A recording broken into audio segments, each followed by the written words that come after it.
Halo,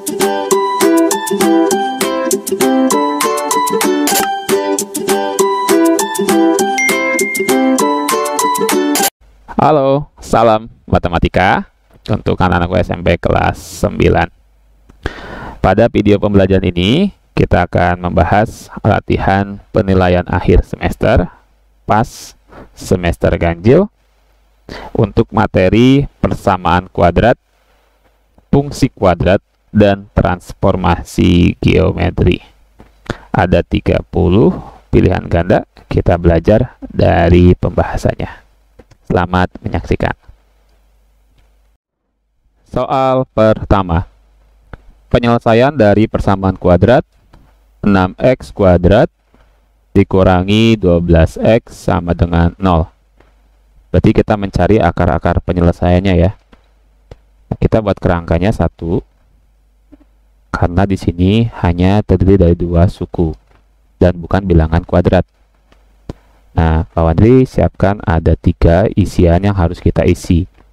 Ya, di luar tanda kurung, ini kita isi dari EPB 6 dan 12. Yaitu 6 kan. Kemudian EPB dari X pangkat 2 dan X. Berarti X pangkat 1 ya, atau X. Nah, yang di luar kurung sudah terisi. Lalu yang di dalam kurung ini, kita tinggal bagi saja yang suku pertama. 6x pangkat 2 kita bagi 6x, itu dapat x. Ini tandanya kurang, kita tulis. Lalu 12x kita bagi 6x, itu artinya 2. Nah, ini sudah selesai, kita faktorkan.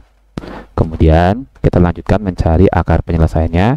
Masing-masing ini kita buat sama dengan 0.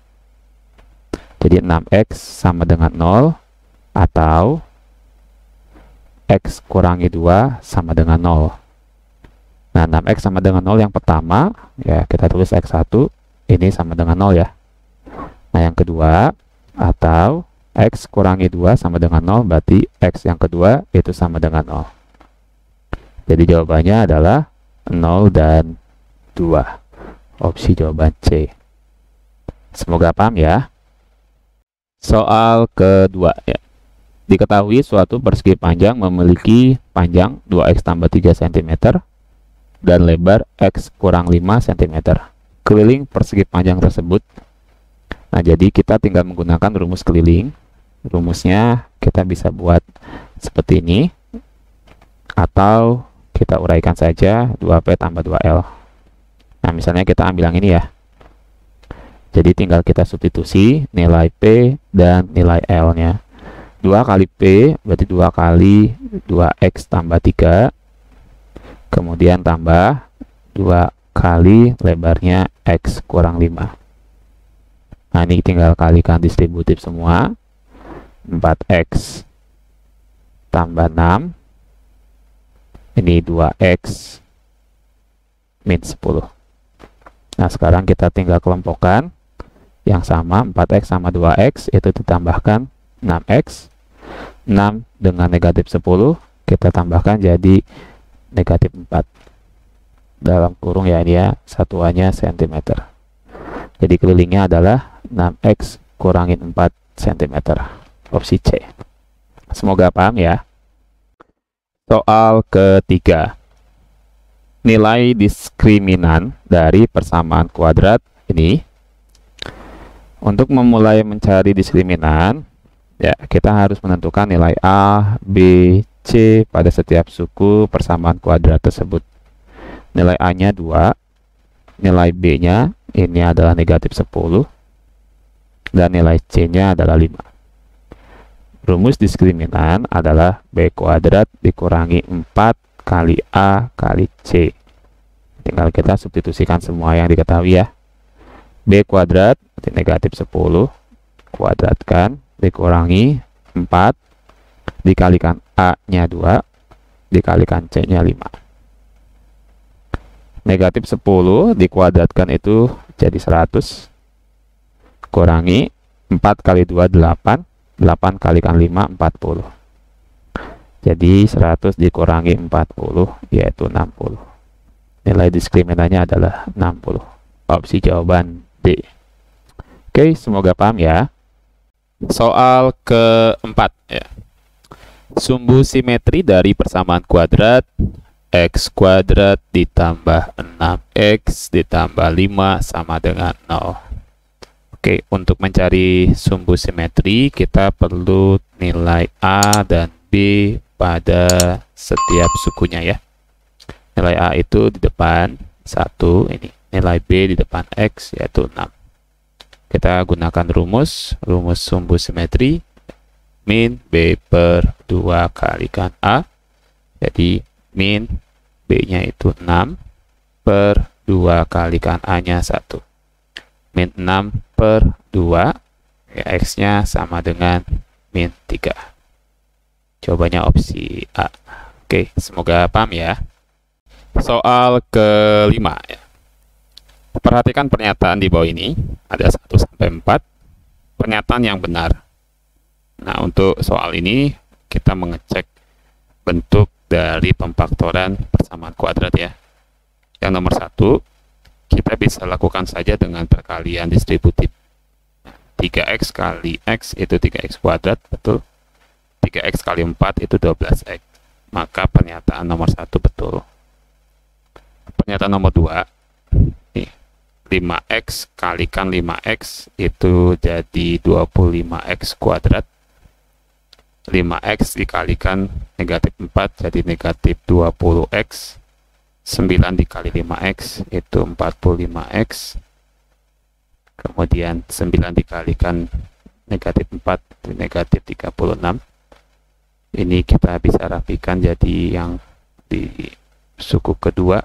Ini nih negatif 20x tambah 45x itu jadi 25x ya.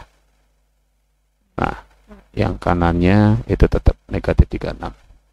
Kita cek ini tidak sesuai ya. Jadi pernyataan yang kedua itu salah. Kita cek yang pernyataan ketiga, x tambah 5 dikali x kurangi 7.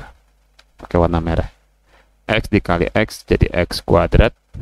X dikali negatif 7 jadi negatif 7x. 5 dikalikan x itu positif 5x. 5 dikalikan negatif 7 itu negatif 35. Di suku keduanya kita rapikan. Jadi x kuadrat min 7x tambah 5x jadi min 2x ya. Kurangi 35 sama dengan 0. Kita cek dan pernyataannya ternyata benar. Ya, jadi yang paling tepat itu pernyataan nomor 1 dan 3. Pernyataan nomor 4 boleh dicek sendiri, betul atau salah. Kita kasih jawabannya adalah opsi B ya. Oke, semoga paham ya. Soal ke-6 ya. Pemfaktoran bentuk persamaan kuadrat ya. X kuadrat ditambah X dikurangi 6 sama dengan 0. Nah, ini jadi masih bentuk pemfaktoran. Kalau mau mencoba langsung kalikan aja distributif, ketemu jawabannya. Tapi kalau menggunakan caranya, ini kita langsung buatkan dua kerangka, buka kurung, tutup kurung, seperti ini, di ujung sama dengan 0. Nah, caranya, karena ini masih depan X kuadrat adalah 1, maka di awal buka kurung ini semuanya kita letakkan X. Nah, seperti ini. Nah, kita patokannya kepada suku kedua yang diberi tanda panah dan suku ketiga. Kita sebut saja rumusnya tali. Jadi maksudnya cari dua buah bilangan yang jika ditambah dapat 1. Ya, jika ditambah dapat 1. Dan jika dikali itu dapat negatif 6. Nah, gitu. Nah, setelah kita coba cari, pasti akan banyak kemungkinan jawabannya. Nah, untuk itu, maka kita menggunakan identitas dari 6, yaitu pemfaktoran dari 6. Kita buat pemfaktorannya. Bilangan yang jika dikalikan dapat 6, itu kemungkinan 1 sama 6 dan 2 sama 3. Nah, seperti ini ya. Nah, kita bisa menggunakan dua buah pasangan ini. Cari yang jika ditambahkan itu dapat 1. Nah, paling mungkin adalah yang 2 dan 3 ya. Karena kita bisa meletakkan negatif di antaranya sehingga nanti bisa menjadi 1. Yaitu jika kita letakkan negatif di angka 2, maka nanti negatif 2 tambah 3 itu 1, dan negatif 2 kali 3 itu negatif 6. Nah, gitu ya. Jadi, yang paling tepat adalah negatif 2 dan 3. Lalu tinggal kita taruh saja di kerangka yang di awal kita sudah siapkan. Inilah bentuk pemfaktorannya.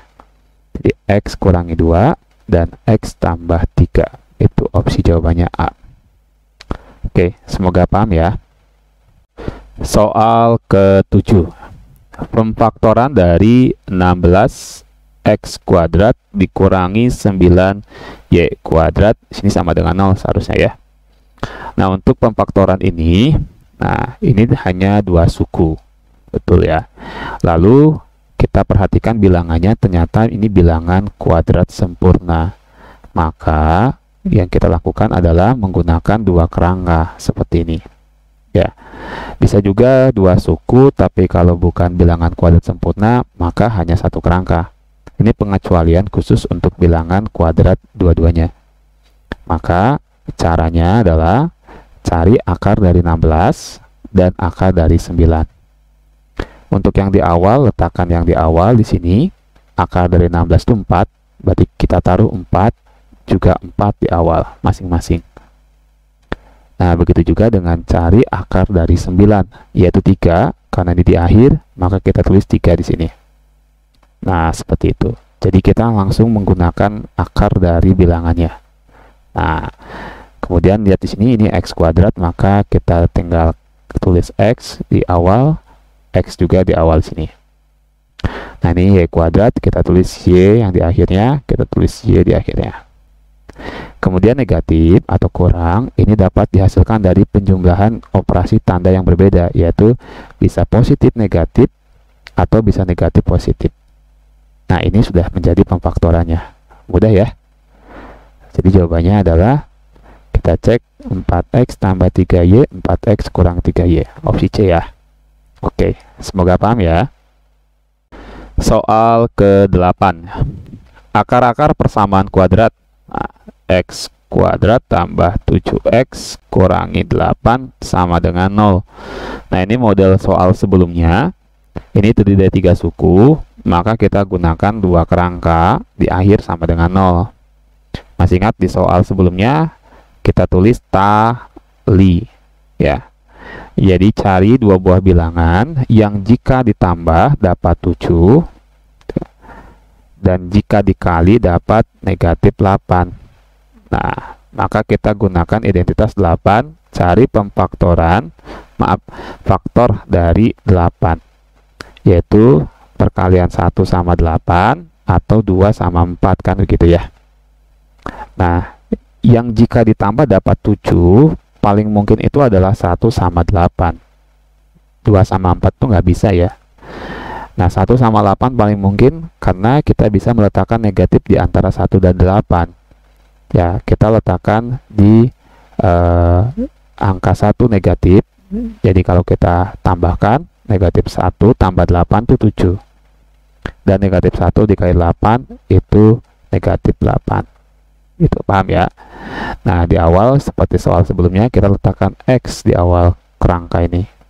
Lalu kita tuliskan saja yang kita dapat. Negatif 1 bisa di awalnya di sini dan 8 di akhir di sini. Positif 8. Nah, ini baru tahap memfaktorkan. Nah, selanjutnya untuk mencari akar-akar ini mudah. Jadi kita masing-masing X min 1 itu buat sama dengan 0 ya. Atau X keduanya kita tulis X2 maksudnya X2 tambah 8 sama dengan 0. Nah, seperti itu.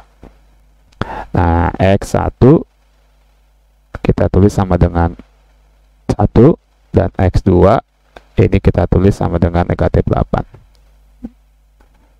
Jadi akar-akar penyelesaiannya adalah 1, negatif 8, atau jika di awalnya mau angka 8 jadi negatif 8,1. Jadi pilihannya bisa ini atau ini ya, sama aja ya. Kita lihat jawabannya adalah opsi A ya. Oke, semoga paham ya. Soal ke-9 ya.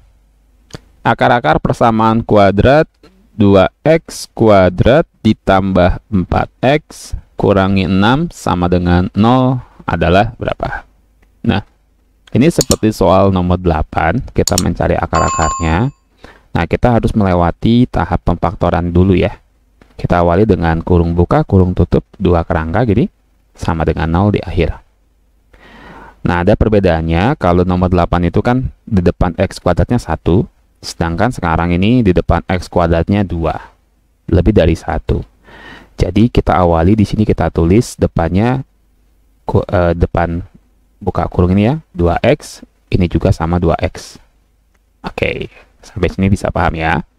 Nah, selanjutnya sama seperti cara memfaktorkan, kita gunakan istilah tadi yang Bapak sebut tali ya. Cari 2 buah bilangan yang jika ditambah itu dapat 4. Kita tulis di sini ya. Jika ditambah dapat 4 itu berapa? Kemudian, nah sekarang karena di depan X kuadratnya lebih dari 1, ini angka 2, jadi kita kalikan ke sini. Nah, 2 sama negatif 6, itu negatif 12 kan? Nah, cari 2 buah bilangan yang jika dikalikan dapat negatif 12. Gitu ya. Jika ditambahkan 4 dan jika dikalikan dapat negatif 12. Gitu ya cara berpikirnya. Nah, seperti yang kita lakukan sebelumnya. Nah, kita gunakan faktor dari 12. 12 dari mana? Ya, karena tadi awal dan akhirnya kita kalikan ya. Cari faktor dari 12, itu kemungkinan 1 sama 12. Kemudian bisa 2 sama 6, atau bisa 3 sama 4. Hanya ini ya kemungkinannya ya. Nah, sekarang kalau kita tambahkan dapat 4. Ditambahkan dapat 4. Yang pertama, pasangan pertama nggak mungkin ya. 1 sama 12 jadi 4. Juga yang ketiga juga ini nggak mungkin. 3 sama 4 jadi 4 nggak mungkin. Nah, yang paling mungkin 2 sama 6. Nah, dengan syarat tapi harus diantara 2 bilangan ini kita taruh negatif ya, kita taruh di 2 negatif, jadi kalau negatif 2 tambah 6, 4, betul ya.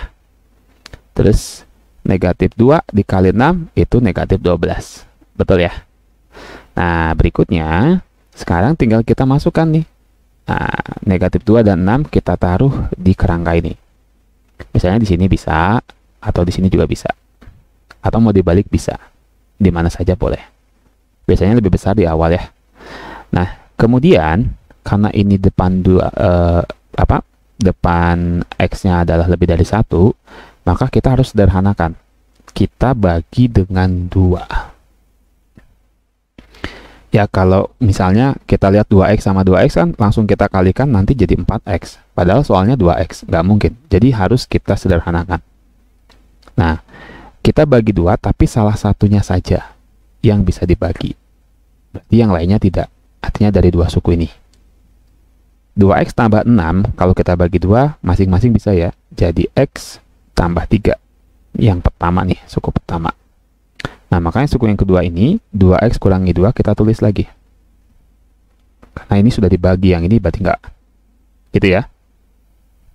Nah, supaya lebih yakin bisa kita lakukan pengecekan, kita buktikan, kita kalikan. X dikalikan 2X itu jadi 2X kuadrat. X dikalikan negatif 2 jadi negatif 2X. 3 dikalikan 2X itu jadi 6X ya. Terus 3 dikalikan negatif 2, negatif 6. Nah, 2X kuadrat ini jadi positif 4X, negatif 6. Sesuai deh. Sama. Nah, jika sudah sama, nah sekarang tinggal tahap mencari akar-akarnya. Kita buat masing-masing suku ini dengan sama dengan 0.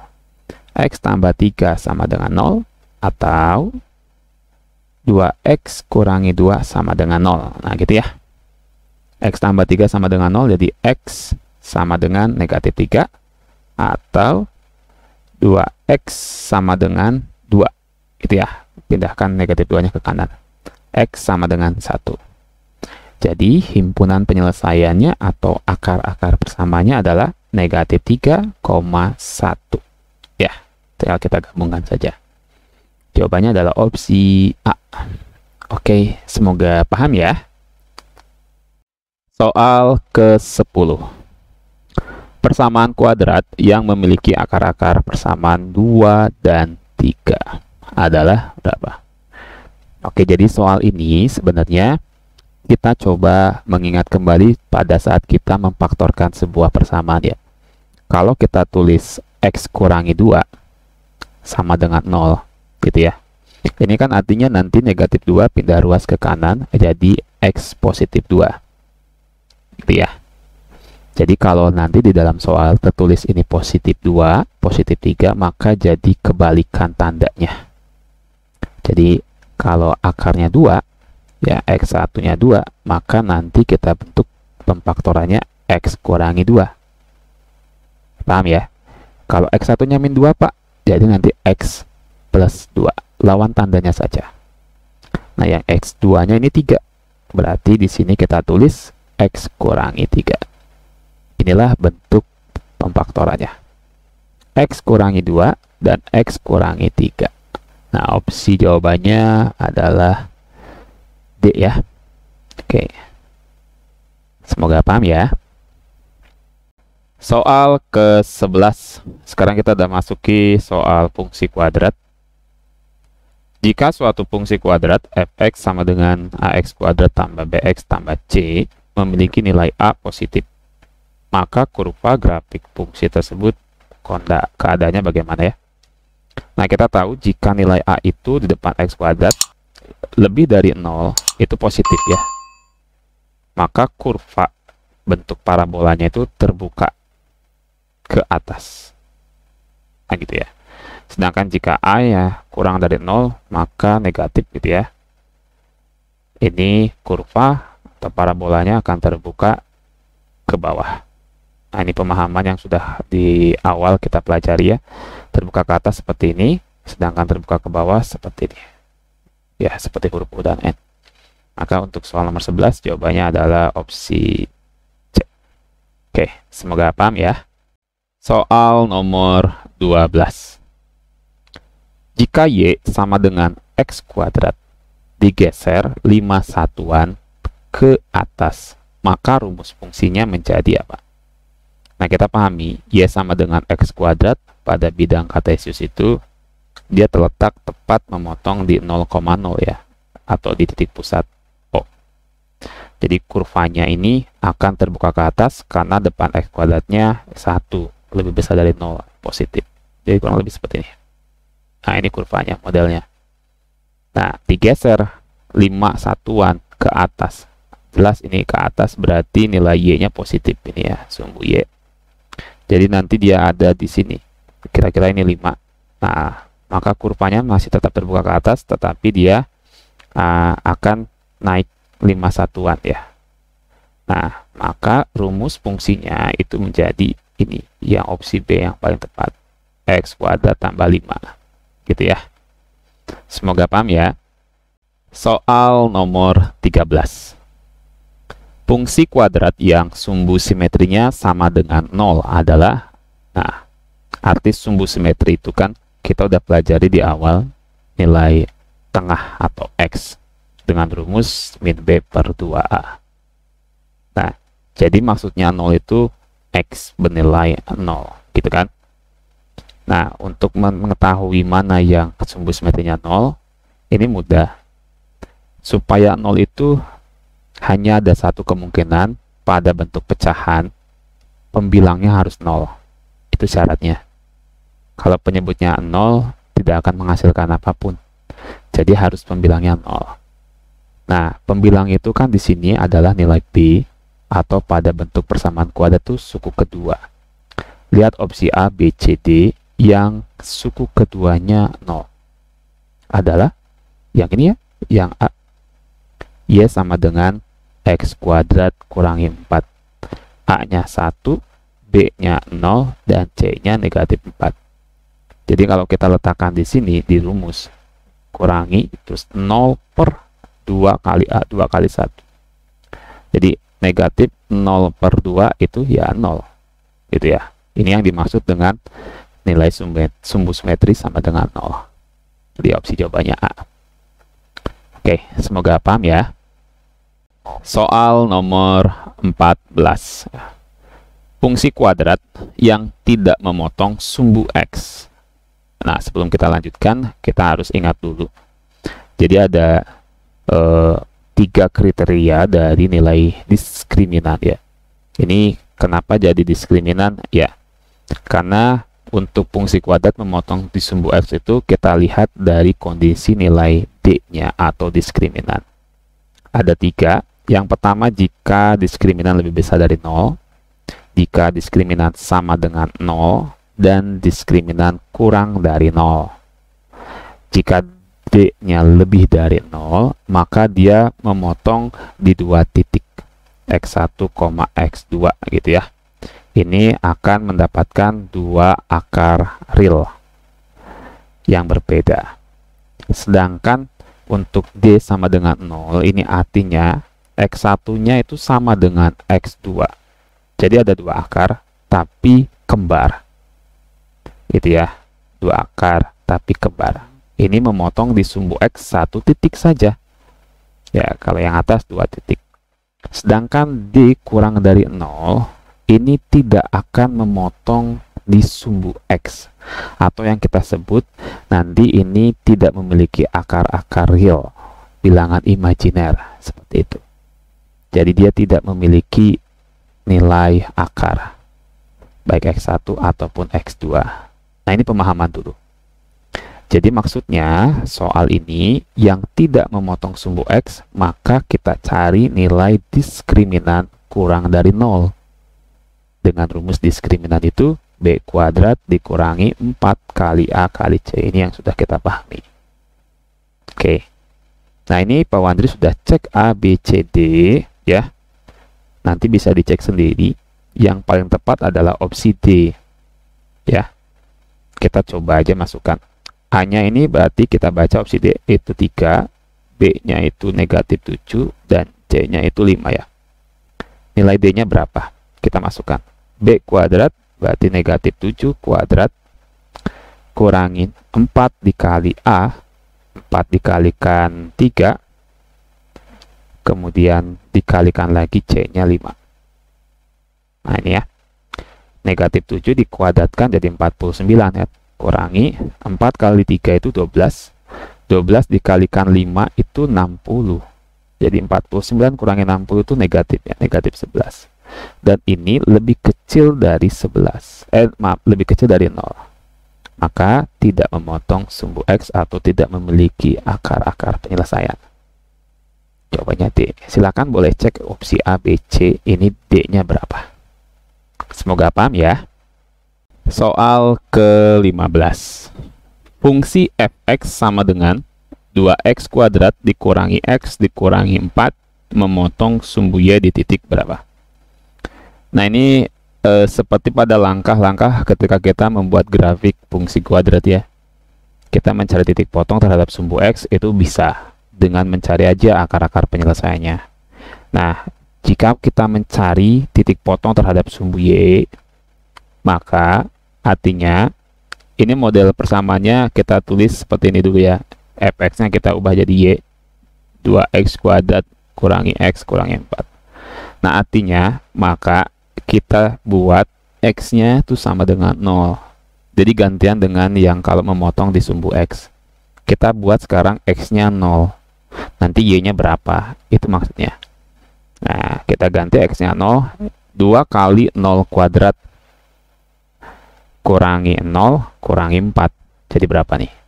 Ini 0 ya. 0 dikurangi 0, 0 dikurangi 4, ya negatif 4. Artinya akan memotong di sumbu y di 0, min 4. Itu ya. Ini misalnya negatif 4 kurang lebih seperti ini.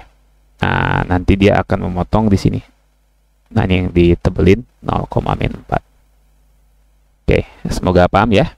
Jadi jawabannya adalah opsi C ya. Oke. Soal ke-16. Nilai minimum fungsi fx sama dengan x kuadrat dikurangi 6x dikurangi 16 adalah. Ini seperti soal nomor 15. Kita ganti dulu fx-nya ya. Jadi y sama dengan x kuadrat dikurangi 6x kurangi 16. Nilai minimum itu katanya ini hampir dengan sama maksimum. Ini tergantung si kurvanya itu terbukanya ke atas atau ke bawah. Kalau ke bawah maka dia nilai minimum tepat di bawah sumbu x. Nah, untuk mencari nilai minimum kita menggunakan rumus ini. diskriminan per min 4A. Kalau diskriminan kita uraikan rumusnya B kuadrat dikurangi 4 kali A kali C, yang bawahnya kita tulis lagi. Nah, ini cukup panjang rumusnya ini.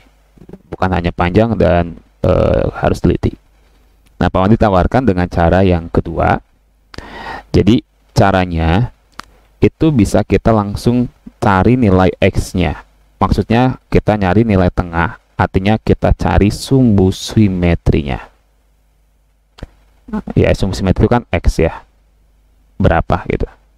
Nah, nanti kalau udah dapat X-nya, kita substitusikan lagi ke sini gitu, ke persamaan fungsinya.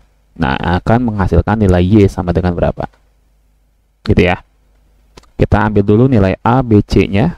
Ini sepertinya sudah lancar. A-nya itu 1, B-nya negatif 6, dan C-nya negatif 16. Rumus sumbu simetri itu kan ini, min B per 2A. Ini mudah diingat ya. Min B-nya negatif 6, berarti min negatif 6. Nah, gitu ya. Per 2 kali A, 2 kali A-nya 1. 2 kali 1. Berarti ini positif yang atas ya, min 6 dibagi 2, 3. X-nya kan 3. Udah ya, dapat ya Y-nya, X-nya 3 maksudnya. Nah, sekarang tinggal substitusikan saja. X-nya 3 itu ke sini. Ganti semua ini dengan 3 X-nya. Maka Y, nah, sama dengan 3 kuadrat dikurangi 6 kali 3 dikurangi 16. Gitu ya. Y sama dengan 3 kuadrat 9.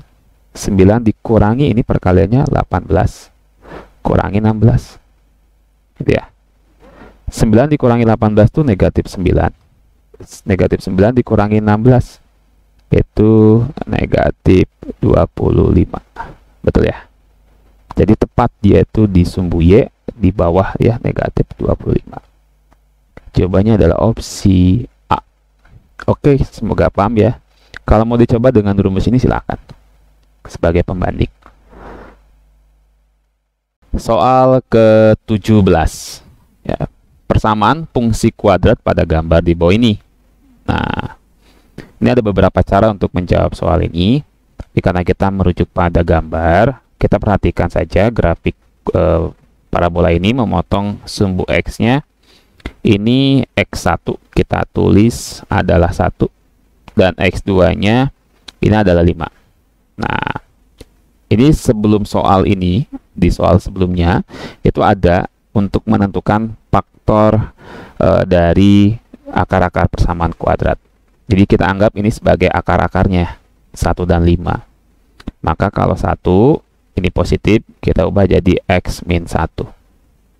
Dan kalau ini 5, berarti kita ubah menjadi X kurangi 5. Jika masih kurang paham, cek di soal sebelumnya. Nah, karena kita sudah mempunyai pemfaktoran ini, X min 1 dan X min 5, nah, berikutnya tinggal kita kalikan distributif saja. Ya, X dikalikan X jadi X kuadrat, X dikalikan, ini 1 ya, 1. X dikalikan negatif 5 jadi negatif 5X, kemudian negatif 1 kalikan X jadi negatif 1X atau negatif X ya. Negatif 1 kalikan negatif 5, positif 5. Y sama dengan, nah ini X kuadratnya kita tulis, negatif 5, negatif 1 ya, kita jumlahkan jadi negatif 6X, positif 5. Nah, inilah fungsi kuadrat dari grafik di soal ini. Kita lihat jawabannya adalah opsi A. Oke, semoga paham ya. Soal ke-18. Sebuah persegi panjang mempunyai keliling 40 cm. Jika lebar persegi panjang adalah X, maka rumus luas dalam X ini adalah berapa? Nah, ini pemahaman teori ya dari aljabar sebenarnya. Kita pahami dulu rumus keliling dalam persegi panjang. K sama dengan 2 kali P tambah L. Kita pakai kurung aja ya. Di soal diketahui K-nya itu 40. Kita uraikan lagi. Nah, kita lihat 40 dan 2 ini bisa kita bagi 2 ya. Jadi kita bagi 2, Jadi 20 sama dengan Ini hilang ya, bagi 2 H1, tinggal P tambah L aja kan. Nah, P-nya ini adalah X. Berarti kita uraikan, 20 itu sama dengan X ditambah L, gitu ya. Nah, sekarang kalau kita mencari nilai L dalam bentuk aljabar, maka L itu 20 kurangi X. Ini baru dapat L-nya bentuk aljabar. Selanjutnya, karena akhirnya ditanya luas dalam rumusnya, maka L, rumus persegi panjang itu luasnya panjang kali lebar. Panjangnya itu adalah X kan. Jadi X dikali lebarnya yang kita dapat ini. 20 kurangi X. Ini rumus luasnya dalam aljabar. X dikali 20 min X. Opsi jawaban D. Oke, semoga paham ya. Soal ke-19. Sebuah peluru ditembakkan ke atas memiliki rumus H dalam T. T itu waktu biasanya ya. Sama dengan 60T dikurangi T kuadrat, kita tulis. Nah, ini. Nah, dalam meter satuannya, tinggi peluru tersebut saat detik ke-50, berarti T-nya 50. Artinya, soal ini itu penerapan fungsi kuadrat dalam kehidupan sehari-hari ya. T itu kan detik ya satuannya. Jadi maksudnya HT ini kita ganti T-nya 50. Nah, H50 sekarang. Jadi kita substitusi T-nya 50 ke persamaan fungsinya. Di 60 kalikan 50 dikurangi 50 dikuadratkan. Kita kalikan ya, 6 kali 5 itu 30. Nolnya tambahin 2, jadi 3000 ya. 50 kuadrat itu 2500. Nah, jadi H50 atau tinggi peluru pada detik ke-50 adalah 500. Satuannya ini adalah meter. Jawabannya adalah opsi B. Oke, semoga paham ya. Soal ke-20 ya. Sebuah roket ditembakkan ke atas. Setelah T detik peluru mencapai ketinggian yang dirumuskan dengan HT, kita langsung tulis ya, sama dengan 40T dikurangi 5T pangkat 2 kuadrat dalam satuan meter. Lama waktu yang dibutuhkan untuk mencapai tinggi maksimum. Ya, ini aplikasi fungsi kuadrat dalam kehidupan sehari-hari. Dengan istilah maksimum dan di sini menggunakan satuan tinggi, gitu ya. Maka kita menggunakan rumus dalam fungsi kuadrat itu menggunakan nilai tengah atau sumbu simetri ya. Sumbu simetri yaitu rumusnya X sama dengan min B per 2A. Nah, tinggal kita ambil saja dari persamaan ini. A-nya itu negatif 5, B-nya itu 40. Itu ya. Masukkan di X sama dengan min B-nya itu 40, berarti min 40 per 2 kali A, 2 kali negatif 5, A-nya negatif 5. Di X sama dengan negatif 40 per ini negatif 10 ya. Nah, maka X sama dengan atau tinggi maksimum sama dengan 4 dalam satuan waktunya, lama waktu yang dibutuhkan adalah 4 dalam satuan detik. Seperti itu ya. Jawabannya adalah opsi D. Oke, semoga paham ya. Soal ke-21, kita sudah masuk ke materi transformasi geometri ya. Titik A 5,-2 ditranslasi oleh T negatif 3,1, maka bayangan koordinat titik A berapa? Jadi ini kita gunakan rumus translasi ya, hanya menggunakan rumus ini. Jika A katakanlah X, Y ditranslasi sebuah titik katakanlah A, B, maka A aksen itu ya bayangannya X tambah A, Y tambah B. Ini hanya mengingatkan lagi rumusnya.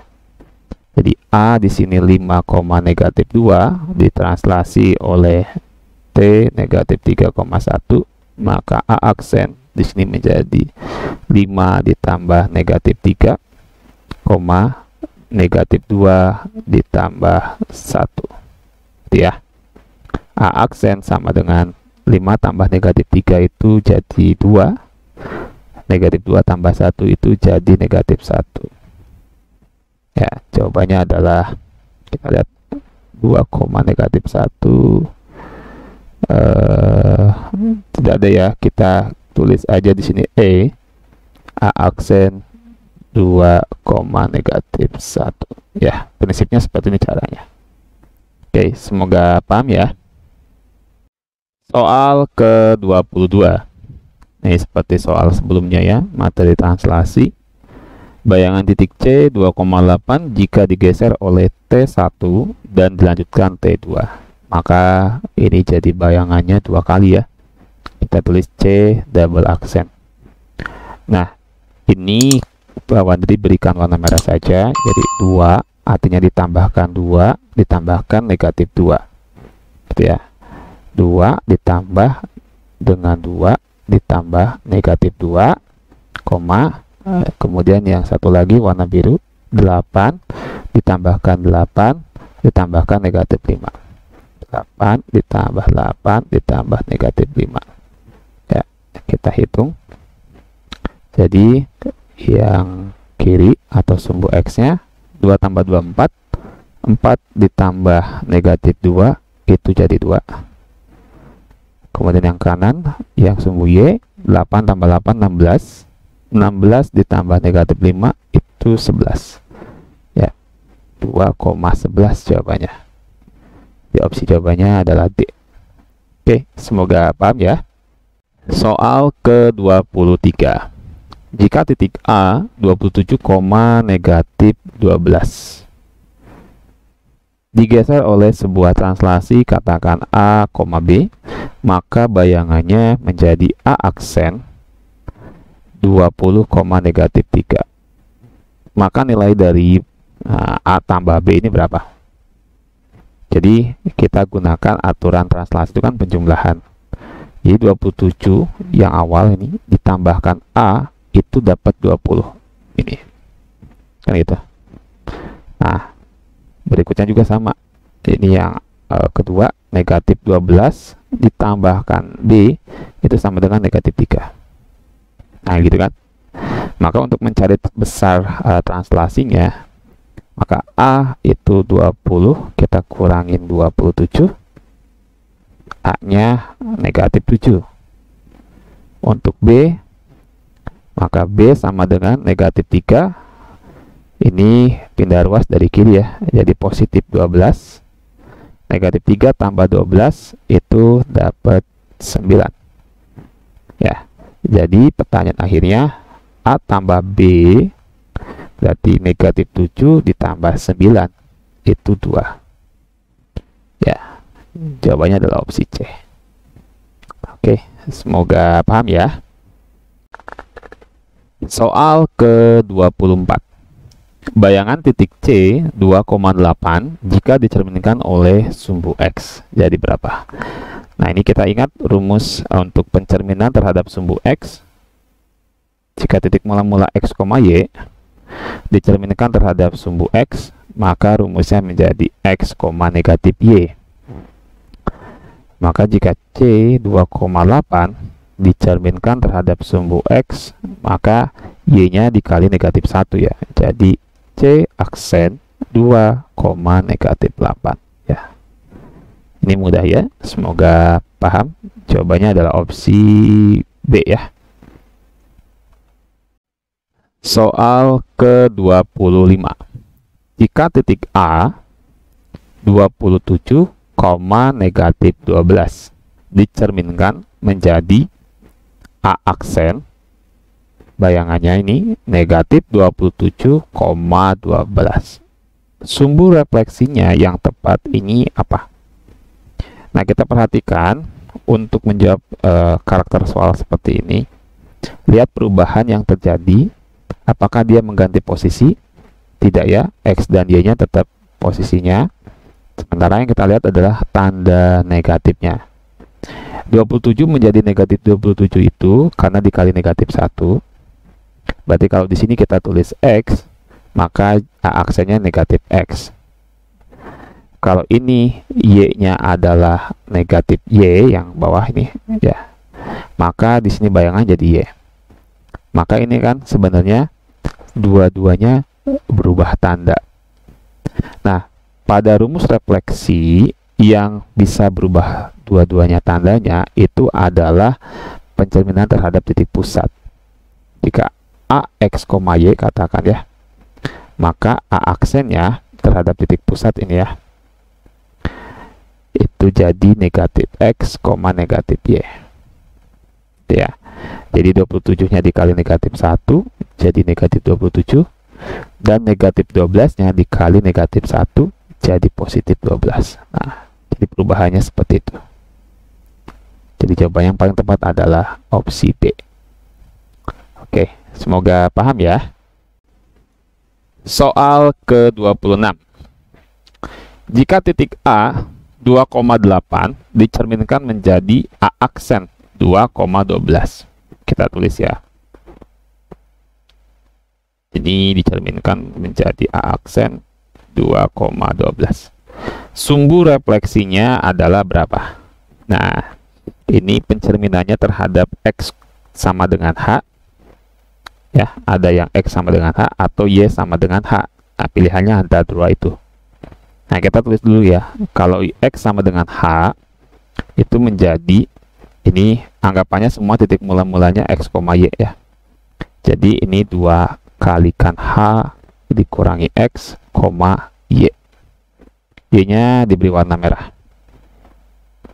Sedangkan yang Y sama dengan H, ini X-nya tidak berubah, kita berikan warna merah, koma, nah ini 2 kali H dikurangi Y. Nah, kenapa dikatakan warna atau diganti warna merah? Ini supaya kita perhatikan perubahannya. Awalnya 2, maka bayangannya 2 juga tidak berubah, tetap. Ini tidak ada perubahan. Nah, sedangkan di sumbu Y-nya, awalnya 8, ini jadi 12.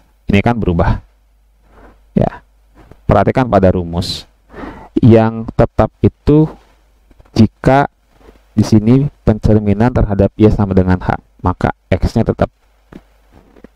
Nah, kalau pencerminan terhadap X sama dengan H, nah, maka maksudnya Y sama dengan H, maka nilai Y-nya berubah di sini nih. Nilai Y-nya berubah. Nah, berarti untuk menjawab soal ini, kita cek saja yang A, B, C, D, yang nilai Y-nya itu sama dengan 2 atau sama dengan 10. Kita cek saja. Kita coba ya. Yang pertama, yang B. 2 kalikan H-nya itu 2.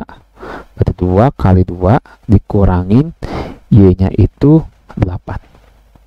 Ya kan gitu ya. 2 kali H min Y ya. 4 dikurangi 8 itu min 4, berarti bukan gitu ya. Kita coba Y-nya 10. 2 kali 10 dikurangin 8. Coba 2 kali 10 itu 20. 20 dikurangi 8 itu 12. Ya, tepat ya. Jadi Y-nya berubah jadi 12. Oke. Jadi jawabannya adalah yang opsi D. Oke, semoga paham ya. Soal ke-27. Jika R negatif 10,4, kita langsung tulis aja.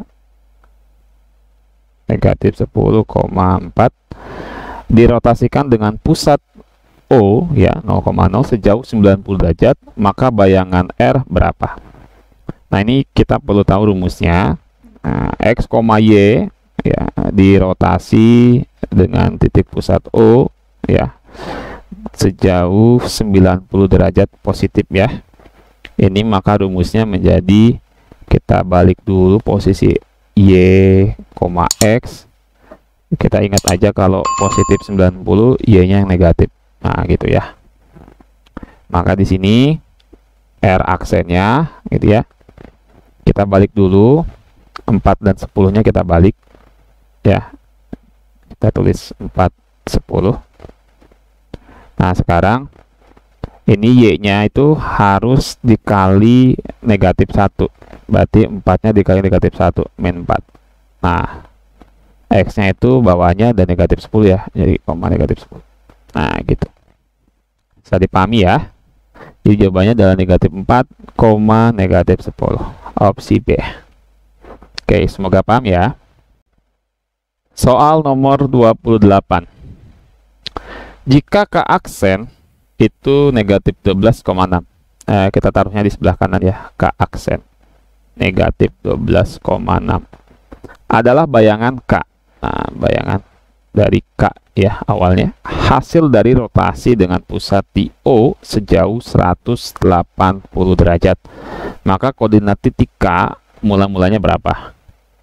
Nah, kita harus tahu dulu untuk rotasi 180 derajat. Nah, ini ya. Dengan pusat O itu, maka hasil atau bayangannya itu posisi tidak dirubah, X dan Y-nya tetap kiri kanan. Nah, hanya semuanya dikalikan negatif 1. Nah, artinya untuk soal ini maka sumbu X dan sumbu Y-nya kita kalikan negatif 1 semuanya. Jadi K negatif 12 dikalikan negatif 1 jadi positif 12. Untuk yang Y positif 6 dikalikan negatif 1 jadi negatif 6. Nah, inilah itu ya hasil rotasi sejauh 180 derajat di 12, negatif 6. Jawabannya adalah opsi A. Oke, semoga paham ya. Soal ke-29. Titik X negatif 8,4. Kita catat aja langsung. Didilatasi ya, dengan pusatnya di titik O dengan faktor skalanya 1/4. Nah, gini ya. Jadi kita tulis skalanya 1/4. Maka akan menghasilkan bayangan berapa? Untuk rumus dilatasi, misalkan titik pertamanya X, Y didilatasi dengan pusat O ya dengan skala K, maka kita kenal rumusnya, skalanya dikalikan X, KX, lalu skalanya dikalikan Y, KY. Nah, begitu. Maka di sini tinggal kita kalikan saja, 1/4 dikalikan negatif 8. Ya, jadi negatif 2. 1/4 dikalikan 4. Itu 1. Jadi bayangan X adalah negatif 2,1. Jawabannya adalah opsi D. Oke, semoga paham ya. Soal ke-30 sekaligus ini adalah soal yang terakhir. Titik P 12, negatif 5 didilatasi terhadap titik negatif 2,1 dengan skalanya 1/2. Maka bayangan P aksen berapa? Nah, kita perlu catat dulu rumus dilatasi terhadap titik tertentu. Katakanlah misalnya X, Y didilatasi terhadap titik katakan A, B ya dengan faktor skala K, maka rumusnya ini akan menghasilkan bayangan X aksen, Y aksen.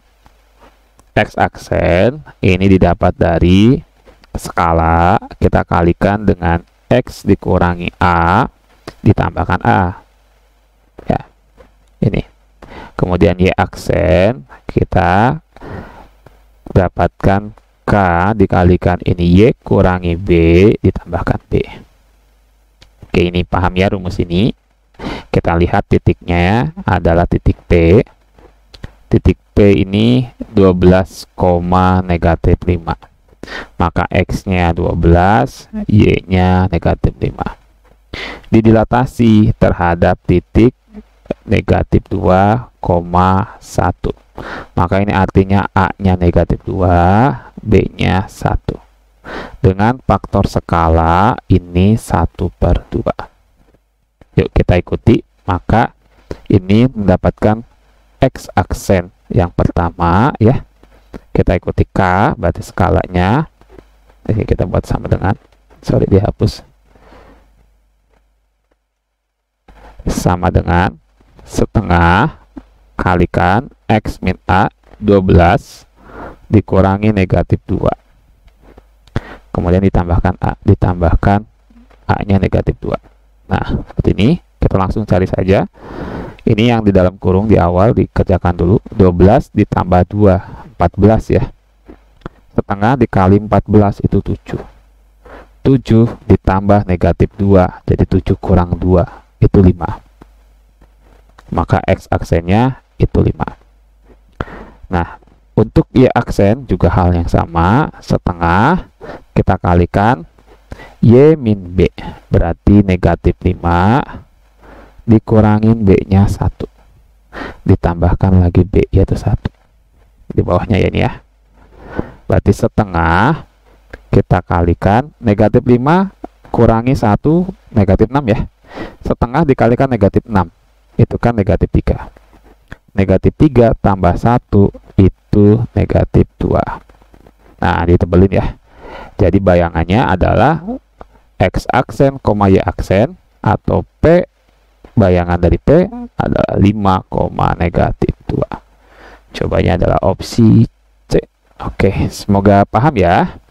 Terima kasih sudah menyaksikan video pembahasan latihan penilaian akhir semester kelas 9. Good luck, semoga mendapatkan hasil yang memuaskan di PAS nanti. Salam matematika.